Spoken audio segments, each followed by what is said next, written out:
They tell you the Biafran War started because Ojukwu woke up one morning and decided to divide Nigeria.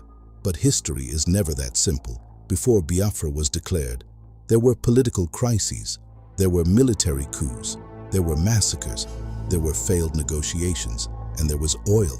So the real question isn't simply, why did Biafra leave Nigeria? The bigger question is, what happened that made millions of people believe leaving Nigeria was their only option?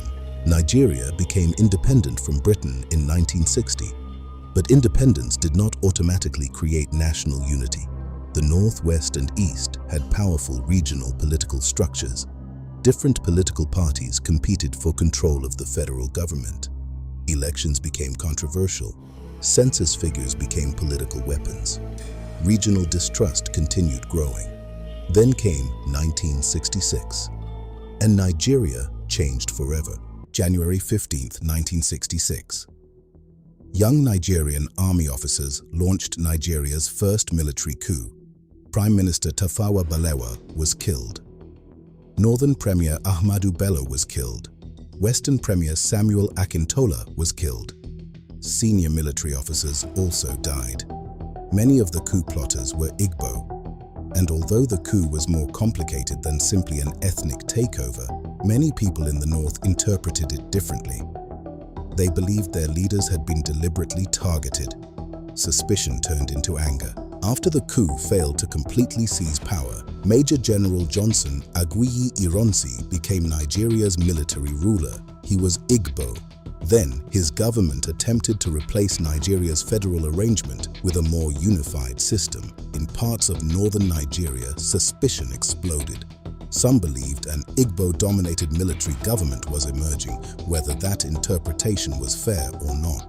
The consequences were deadly. July 1966. Northern military officers struck back. Ironsi was overthrown and killed. Many Igbo military personnel were also killed.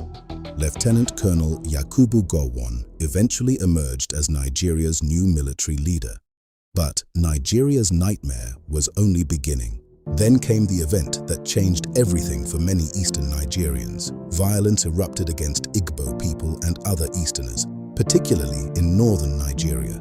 Thousands were killed. Survivors fled home. Imagine standing at a railway station watching frightened families arrive with nothing but the clothes and possessions they could carry. For many Easterners, the question was no longer, who should govern Nigeria?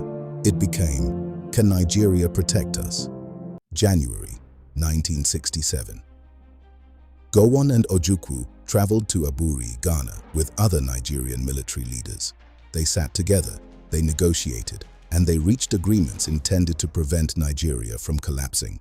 For a moment, war seemed avoidable, but after everyone returned home, disagreement began over what exactly aburi meant and how it should be implemented. The East accused Lagos of abandoning the agreement. The federal government believed the Eastern interpretation would weaken Nigeria too much. One of Nigeria's greatest opportunities for compromise disappeared. Then Gowon made a decisive move. On May 27, 1967, Nigeria was divided into 12 states.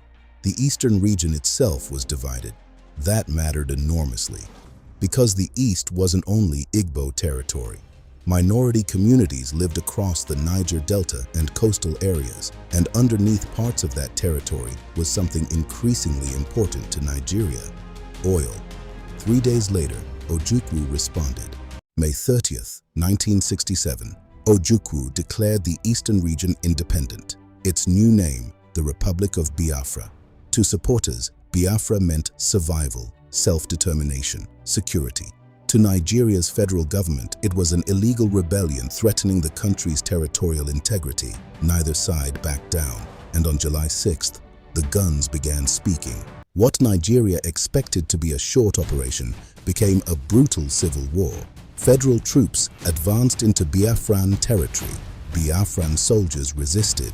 Then, Biafra shocked Nigeria. Its forces crossed the River Niger and invaded the Midwest. For a moment, Biafran troops were advancing toward western Nigeria, but the offensive failed. Federal forces counterattacked. Now Biafra began shrinking. October 1967. Federal forces captured Enugu, Biafra's capital, but Biafra refused to surrender. Its government moved deeper into the southeast. The fighting continued. Then federal troops captured important coastal territories, and in May 1968, Port Harcourt fell. Biafra was being cut away from the sea. And this is where the war became something even more terrible. Biafra was surrounded. Food became scarce. Medicine became scarce. Children began suffering severe malnutrition. Images coming out of Biafra shocked the world. This was no longer simply soldiers fighting soldiers. Ordinary families were dying. And while Nigerians were dying, foreign powers were choosing sides. Britain supported the Nigerian federal government. The Soviet Union supplied Nigeria with weapons. France provided forms of assistance to Biafra. Several African governments recognized Biafran independence. Why did foreign governments care? Politics, African borders, Cold War interests, and yes, oil was part of the strategic picture. The Nigerian Civil War had become an international issue. Despite being surrounded, Biafra kept fighting. Its engineers manufactured equipment locally. Weapons such as the Ogbunikwe became symbols of Biafran improvisation. Small aircraft even attacked Nigerian military targets. At night, planes landed at the Uli airstrip, carrying desperately needed supplies. But courage could not manufacture unlimited food, and determination could not replace territory forever. By January 1970, Biafra was collapsing. Its territory had been reduced dramatically. Its population was exhausted. Its soldiers were running out of supplies. Ojukwu left for Côte d'Ivoire. Philip Effiong took control, and then came the words that ended nearly 30 months of war. Biafra surrendered. January 15, 1970, the Republic of Biafra was gone, but its story wasn't. Gowon declared, "No victor, no vanquished." Nigeria promised reconciliation, reconstruction, and rehabilitation, but rebuilding roads and buildings was easier than rebuilding trust. Controversies followed. The 20-pound banking policy, abandoned properties, lost businesses, destroyed communities, families who would never see loved ones again. The battlefield became silent. But the argument over Biafra never truly ended. More than half a century later, we are still talking about Biafra. So maybe we've been asking the wrong question. Instead of only asking, why did Ojukwu declare Biafra? Ask, what happened inside Nigeria that convinced so many people that separation was safer than remaining together? Were the massacres of 1966 the point of no return? Could Gowon and Ojukwu have saved Nigeria from war at Aburi? How important was oil? Was secession justified?